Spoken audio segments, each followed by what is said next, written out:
Shalom semuanya. Pada tanggal 17 Agustus 2025, kita merayakan ulang tahun kemerdekaan Republik Indonesia yang ke-80 tahun. Tuhanlah yang memberikan kemerdekaan bagi Indonesia dari segala bentuk penjajahan. Dirgahayu Republik Indonesia. Keadaan dunia secara global sedang tidak baik. Seperti yang saya sampaikan sejak awal tahun 2025, bahwa sekarang kita berada di tahun 2025, tahun yang sukar, sulit, peperangan, bencana alam, ketidakpastian, krisis ekonomi yang semakin intens. Kita harus banyak berdoa untuk Indonesia. Janji Tuhan dalam 2 Tawarikh 7 ayat 13 dan 14 berkata, "Bila mana aku menutup langit sehingga tidak ada hujan, dan bila mana aku menyuruh belalang memakan habis hasil bumi, dan bila mana aku melepaskan penyakit sampar di antara umatku, dan umatku yang atasnya namaku disebut, merendahkan diri, berdoa, dan mencari wajahku, lalu berbalik dari jalan-jalan yang jahat, maka aku akan mendengar dari sorga, dan akan mengampuni dosa mereka, serta memulihkan negeri mereka." Haleluya! Damailah Indonesiaku, damailah Indonesiaku, lawatan Allah terjadi, damailah Indonesiaku, damailah Indonesiaku.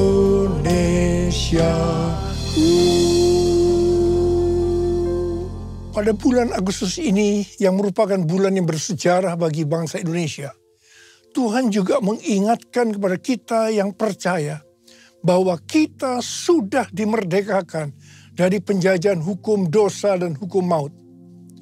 2 Korintus 3 ayat 17 berkata, "Sebab Tuhan adalah roh, dan di mana ada roh Tuhan, di situ ada kemerdekaan." Haleluya! 1 Korintus 3 ayat 16 berkata, "Tidak tahukah kamu bahwa kamu sekalian adalah bait Allah dan bahwa roh Allah tinggal di dalam kamu?" 1 Korintus 6 ayat 19 dan 20 berkata, "Atau tidak tahukah kamu bahwa tubuh kamu semua adalah bait Roh Kudus yang tinggal di dalam kamu, roh yang kamu peroleh dari Allah, dan bahwa kamu bukan milik kamu sendiri, sebab kamu telah dibeli dan harganya telah lunas dibayar. Karena itu muliakanlah Allah dengan tubuhmu." Kita adalah bait Allah atau bait Roh Kudus. Karena itu kita sudah dimerdekakan dari hukum dosa dan hukum maut. Karena kita adalah bait Allah atau bait Roh Kudus, maka tubuh ini bukan milik kita sendiri. Kita telah dibeli dan harganya telah lunas dibayar. Karena itu muliakanlah Allah dengan tubuhmu. Kita dibeli dari tangan iblis dengan darah Tuhan Yesus. Ya, sebelum kita percaya kepada Tuhan Yesus, kita di bawah kekuasaan iblis. Setelah kita menjadi orang percaya, kita adalah milik Tuhan Yesus. Karena itu kita harus memuliakan Allah dengan tubuh kita. Galatia 5 ayat 13 berkata, "Saudara-saudara, memang kamu telah dipanggil untuk merdeka. Namun janganlah mempergunakan kemerdekaan itu sebagai kesempatan untuk hidup dalam dosa. Melainkan layanilah seorang akan yang lain dengan kasih." 1 Petrus 2 ayat 16 berkata, "Hiduplah sebagai orang merdeka, dan jangan menyalahgunakan kemerdekaan itu untuk menyelubungi kejahatan-kejahatan, melainkan hiduplah sebagai hamba Allah." Ayat ini mengingatkan agar kita hidup sebagai hamba Allah, yaitu hidup jujur, tidak berpura-pura. Kita sudah dimerdekakan. Kita yang sudah dimerdekakan, jangan hidup dalam dosa lagi. Kita harus saling mengasihi satu dengan yang lainnya. Roma 6 ayat 22 berkata, "Namun sekarang, setelah kamu dimerdekakan dari dosa, dan setelah kamu menjadi hamba Allah. Kamu beroleh buah yang membawa kamu kepada pengudusan dan sebagai kesudahannya ialah hidup yang kekal. Setelah kita dimerdekakan dari dosa, setelah kita menjadi hamba Tuhan, kita harus berbuah yang membawa kita kepada pengudusan dan terus-menerus dikuduskan. Sehingga menjadi serupa dengan gambarnya. Dan akhirnya kita mendapatkan hidup kekal selama-lamanya. Katakan amin. Dalam Yohanes 8 ayat 31 dikatakan, jikalau kamu tetap dalam firman-Ku, kamu benar-benar murid-Ku. Sebagai orang yang sudah dimerdekakan, kita harus tetap memelihara kehidupan kita. Agar tetap sebagai orang yang merdeka. Karena itu kita harus hidup sesuai dengan firman-Nya. Kerjakanlah keselamatanmu dengan takut dan gentar. Yaitu dengan cara hidup sesuai dengan firman Tuhan. Kalau kita hidup sesuai dengan firman-Nya, maka kita akan mengetahui kebenaran. Dan kebenaran itu yang akan memerdekakan kita. Firman-Mu pelita bagi kakiku, terang bagi jalanku. Firman-Mu pelita bagi kakiku, terang bagi jalanku. Waktu ku bimbang dan hilang jalanku, tetaplah Kau di sisiku. Dan takkan ku takut asal Kau di dekatku, besertaku selamanya.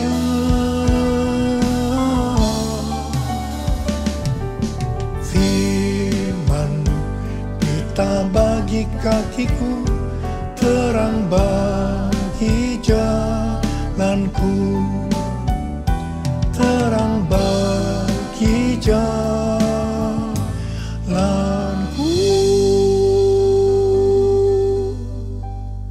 Kita sebagai bait Allah atau bait Roh Kudus harus hidup dipimpin oleh Roh Kudus. Bukan hidup menurut daging. Roma 8 ayat 13 berkata, sebab jika kamu hidup menurut daging, kamu akan mati. Namun jika oleh Roh kamu mematikan perbuatan-perbuatan tubuhmu, kamu akan hidup. Galatia 5 ayat 19 sampai dengan 21 berkata, perbuatan daging telah nyata, yaitu percabulan, kecemaran, hawa nafsu, penyembahan berhala, sihir, perseteruan, perselisihan, iri hati, kemarahan, kepentingan diri sendiri, percekcokan, perpecahan, kedengkian, bermabuk-mabukan, pesta pora, dan sebagainya. Terhadap semuanya itu kuperingatkan kamu, seperti yang telah kulakukan dahulu, bahwa siapa saja yang melakukan hal-hal demikian tidak akan mendapat bagian dalam kerajaan Allah. Barang siapa milik Kristus Yesus, ia telah menyalibkan daging dengan segala hawa nafsu dan keinginannya. Jikalau kita hidup oleh Roh, baiklah kita hidup juga dipimpin oleh Roh. Sehingga akan menghasilkan buah Roh. Seperti yang terdapat dalam Galatia 5 ayat 22 dan 23. Buah Roh ialah kasih, sukacita, damai sejahtera, kesabaran, kemurahan, kebaikan, kesetiaan, kelemah lembutan, penguasaan diri. Tidak ada hukum yang menentang hal-hal ini. Ini adalah karakter Tuhan Yesus. Kita harus menjadi serupa dengan gambarnya. Artinya harus menjadi muridnya.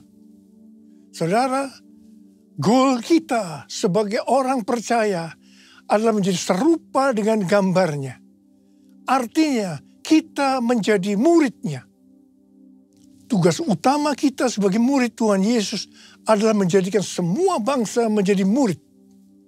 Artinya tugas utama kita tanpa melihat profesi kita adalah menyelesaikan amanat agung. Ini aku Tuhan, utuslah aku sampai generasiku diselamatkan. Ini aku Tuhan, utuslah aku sampai generasiku diselamatkan. Sampai generasiku diselamatkan. Sampai generasiku diselamatkan. Bulan yang lalu kita berbicara tentang target penyelesaian amanat agung tahun 2033. Tuhan akan menuntun kita melalui kuasa Roh Kudus. Kita akan dituntun Tuhan melalui tiang awan dan tiang api. Pada tahun-tahun yang terakhir, kita dituntun yang pertama, everyone di Amsterdam tahun 2023.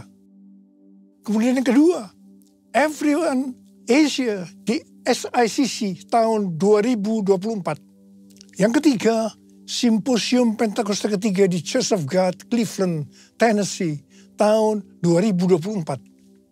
Kemudian yang keempat, Planet Shakers Abundance Tour bersama Russell Evans di SICC pada Juli 2025 yang dihadiri oleh lebih dari 95% anak-anak muda. Pada hari Jumat tanggal 4 Juli 2025, ketika saya membuka acara Planet Shakers Abundance Tour, saya mendengar teriakan cucu-cucu, "Opa, opa, opa." Itu sangat berkesan sekali bagi saya.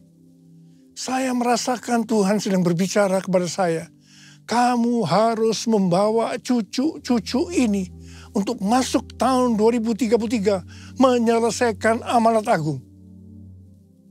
Pada tanggal 8 Juli hari Selasa, salah satu gembala kita mendapat penglihatan yang disampaikan kepada saya bahwa dia melihat ribuan anak muda dengan pakaian prajurit yang lengkap siap berperang, menunduk ke bawah menunggu perintah dari saya. Prajurit-prajurit muda tersebut menunggu perintah, siap berperang. Dia melihat juga begitu lama mereka menunggu perintah karena mereka sudah siap berperang. Ketika saya diberitahu tentang penglihatan ini, saya doakan. Tiba-tiba saya diingatkan nubuatan Pastor Russell Evans di acara Planet Shakers yang lalu. Dia berkata begini, saya di sini untuk mendeklarasikan, untuk memperkatakan bahwa Pentakosta ketiga ada di sini. Ada di sini. Gerakan Tuhan yang terbesar akan dinyatakan melalui kehidupanmu. Kehidupanmu. Kehidupanmu. Saudara, Pastor Russell Evans datang dengan doa, pujian, dan penyembahan bersama-sama dalam unity siang dan malam. Ini adalah restorasi Pondok Daud. Pentakosta ketiga sedang dicurahkan. Dan gerakan Tuhan yang terbesar akan dinyatakan melalui kehidupanmu. Kehidupanmu, cara hidupmu. Ini adalah jawabannya. Jadikan aku bait sucimu yang kudus dan yang tiada bercela. Jadikan aku mesbah doamu bagi keselamatan bangsaku. Bagi keselamatan bangsaku. Bagi keselamatan bangsaku. Sebenarnya nubuatan Pastor Russell Evans itu sesuai dengan yang terdapat dalam Kisah Para Rasul. Jadi untuk menyelesaikan amanat agung tidak bisa dengan kekuatan sendiri. Tetapi harus dengan kuasa Roh Kudus. Pesan terakhir dari Tuhan Yesus sebelum naik ke sorga dalam Kisah Para Rasul 1 ayat 8. Tetapi kamu akan menerima kuasa kalau Roh Kudus turun ke atas kamu. Dan kamu akan menjadi saksiku di Yerusalem dan di seluruh Yudea dan Samaria dan sampai ke ujung bumi. Setelah itu Tuhan Yesus naik ke sorga.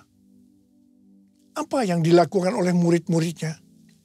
Mereka pergi ke Yerusalem dan tinggal di kamar loteng. Apa yang mereka lakukan? Mereka semua bertekun dengan sehati dalam doa bersama-sama. Artinya mereka berdoa, memuji, menyembah Tuhan dalam unity siang dan malam. Ini adalah prinsip restorasi Pondok Daud. Ini adalah prinsip menara doa. Jadi dalam menantikan pencurahan Roh Kudus yang disebutkan Pentakosta pertama, para murid melakukan ini.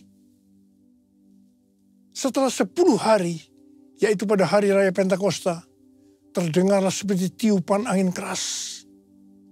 Kemudian tampaklah lidah-lidah seperti nyala api, hinggap kepada mereka masing-masing. Mereka dipenuhi Roh Kudus, dan mereka mulai berkata-kata dalam bahasa roh. Setelah murid-murid dipenuhi Roh Kudus dengan tanda awal berbahasa roh, apa yang terjadi? Yang pertama, Petrus berkhotbah sekitar 5 menit. Kira-kira 3.000 orang bertobat dan dibaptis. Wow! Petrus berkhotbah dengan kuasa Roh Kudus. Pada zaman itu populasi penduduk dunia sekitar 255 juta orang. Sekarang penduduk dunia sekitar 8 miliar. Jadi 3.000 orang yang bertobat dan dibaptis pada waktu itu. Itu setara dengan sekitar 94.000 orang pada saat ini. Saya percaya hal ini juga bisa terjadi pada saat ini. Yang percaya katakan amin. Hal yang kedua, setelah murid-murid Tuhan Yesus dipenuhi dengan Roh Kudus, mereka dipakai untuk menyatakan tanda-tanda dan mujizat. Sehingga banyak orang yang bertobat. Petrus dan Yohanes menyembuhkan orang lumpuh sejak lahir. Bayangan Petrus saja bisa menyembuhkan orang sakit.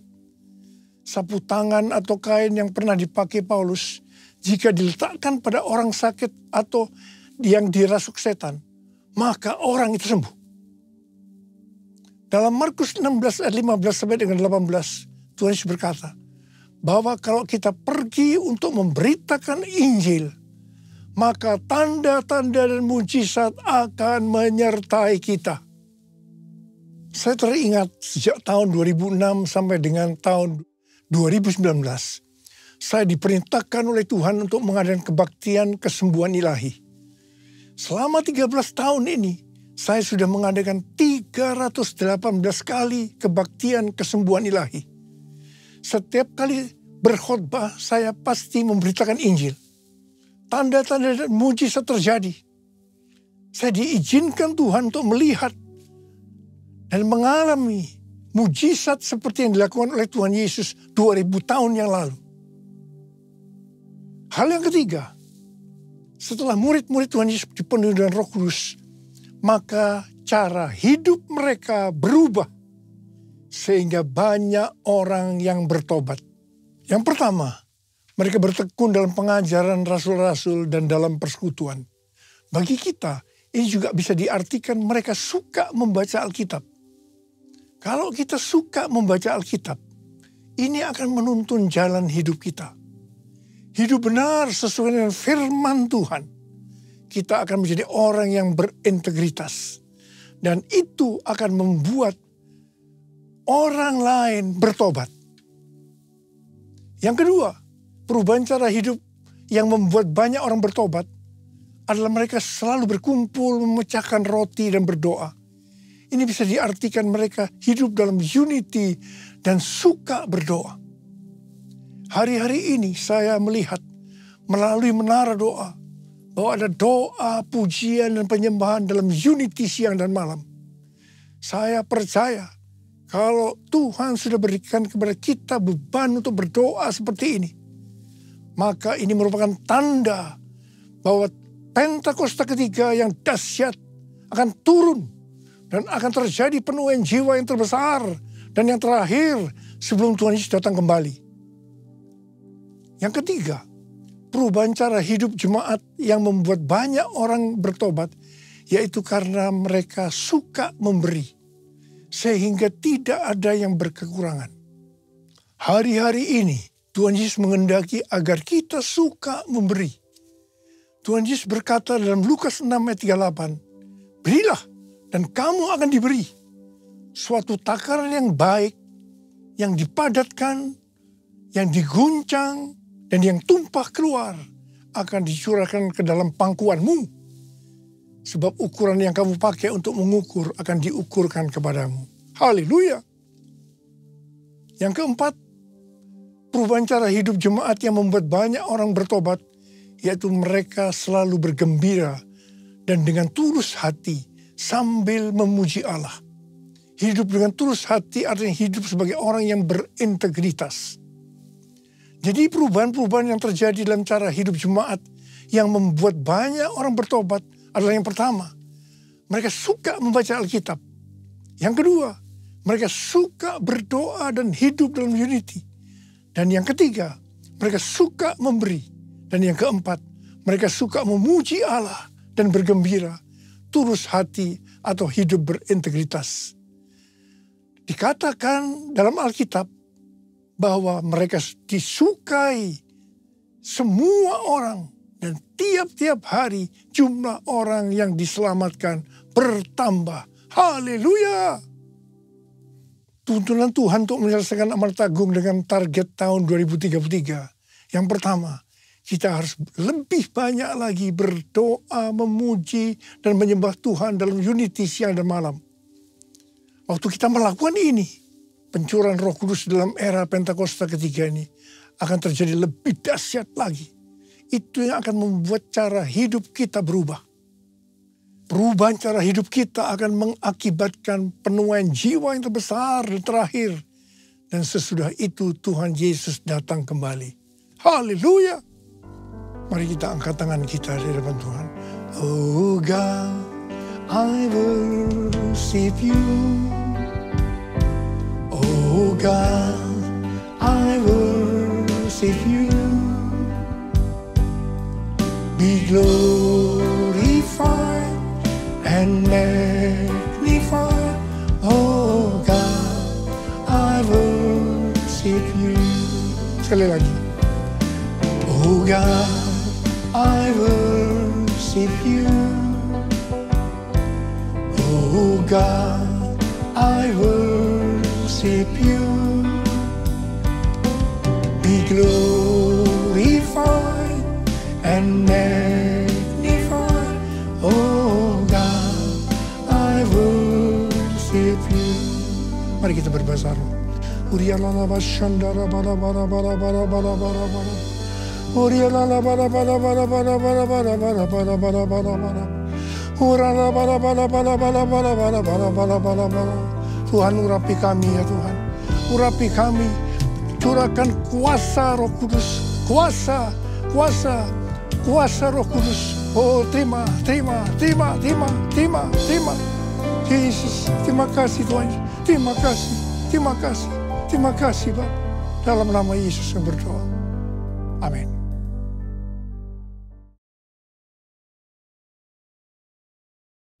Kita akan masuk dalam perjamuan kudus. Kita akan mengingat ayat ini. Sebab setiap kali kamu makan roti ini dan minum cawan ini, kamu memberitakan kematian Tuhan sampai Ia datang. Perjamuan kudus adalah perjamuan Tuhan Yesus sendiri. Setiap kali kita masuk dalam perjamuan kudus, Tuhan Yesus selalu berkata, biarlah ini menjadi peringatan akan aku. Biarlah ini menjadi peringatan akan aku. Karena itu mari, tundukkan kepala. Arahkan hati kita kepada kebaikan Tuhan. Bapa, Engkau baik. Siapakah kami ini Tuhan sebelum kami mengenal Engkau? Kami orang berdosa, upah dosa adalah maut, mati Tuhan. Tapi Engkau yang tidak berdosa telah dijadikan dosa oleh karena kami. Engkau harus turun dari sorga mulia, mati ganti kami dengan penderitaan yang luar biasa. Sungguh kalau kami pikirkan betapa baiknya Engkau ya Aba. Kau jadikan kami sebagai anak-anak-Mu. Engkau tuntun, Engkau bela, Engkau lindungi, Engkau hajar juga kalau kami salah ya Tuhan. Itu Engkau ya Aba. Terima kasih buat semuanya. Tuhan akan memberkati kita melalui perjamuan kudus. Tapi Tuhan mau agar kita makan dan minum dengan cara yang benar. Oleh karena itu mari masing-masing introspeksi. Lihat keadaan dirimu masing-masing. Jangan menyimpan dosa. Kalau ada dosa yang Tuhan ingatkan, langsung minta ampun. Ampuni Tuhan saya, ampuni saya Tuhan, katakan. Bapa, Engkau melihat anak-anak-Mu yang sedang minta ampun pada Tuhan. Kasihani mereka Tuhan, ampuni. Layakkan kami untuk masuk dalam perjamuan kudus. Kami akan masuk dalam perjamuan kudus dengan hati yang penuh ucapan syukur. Dalam nama Yesus, amin. Mari, angkat roti di tangan kanan kita tinggi-tinggi. Sebab apa yang telah kuteruskan kepadamu telah aku terima dari Tuhan. Yaitu bahwa Tuhan Yesus pada malam waktu ia diserahkan mengambil roti. Dan sesudah itu ia mengucap syukur atasnya. Ia memecah-mecahkannya dan berkata, inilah tubuhku yang diserahkan bagi kamu. Perbuatlah ini menjadi peringatan akan aku. Saya dikasih Tuhan, bukankah roti yang kita pecah-pecahkan ini adalah persekutuan kita dengan tubuh Kristus. Mari kita makan dalam nama Yesus.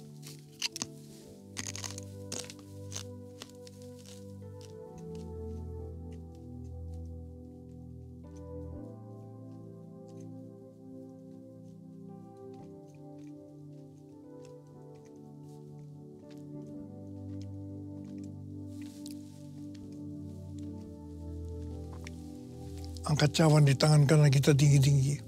Demikian juga yang mengambil cawan sudah makan lalu berkata, cawan ini adalah perjanjian baru yang dimeteraikan oleh darahku. Perbuatlah ini setiap kali kamu meminumnya menjadi peringatan akan aku. Saudara dikasihi Tuhan, bukankah cawan pengucapan syukur yang atasnya kita ucapkan syukur adalah persekutuan kita dengan darah Yesus. Mari kita minum dalam nama Yesus.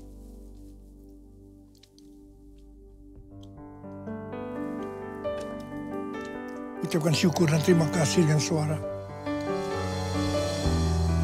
Tuhan, terima kasih Tuhan. Terima kasih ya Tuhan, terima kasih. Terima kasih ya Tuhan. Terima kasih Yesusku. Terima kasih Yesusku. Puji syukur hanya bagi Tuhanku.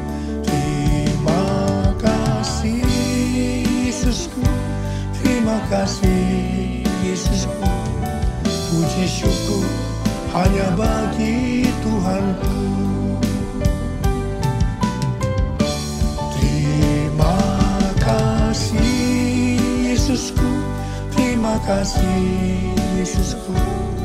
Puji syukur hanya bagi Tuhanku. Terima kasih Yesusku, terima kasih Yesusku. Puji syukur hanya bagi Tuhanku. Puji syukur hanya bagi Tuhanku. Puji syukur hanya bagi Tuhanku.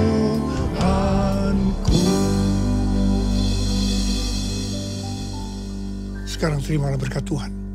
Kasih karunia yang berlimpah-limpah daripada Allah Bapa dalam Anak yang tunggal Yesus Kristus. Persekutuan yang manis dengan Roh Kudus menyertai kita semua mulai hari ini. Sampai Tuhan Yesus datang menjemput kita di awan-awan. Dan bahkan sampai selama-lamanya. Yang percaya bersama-sama katakan, amin. Sebab Tuhan Dia baik dan anugerahnya kekal selama-lamanya. Amin.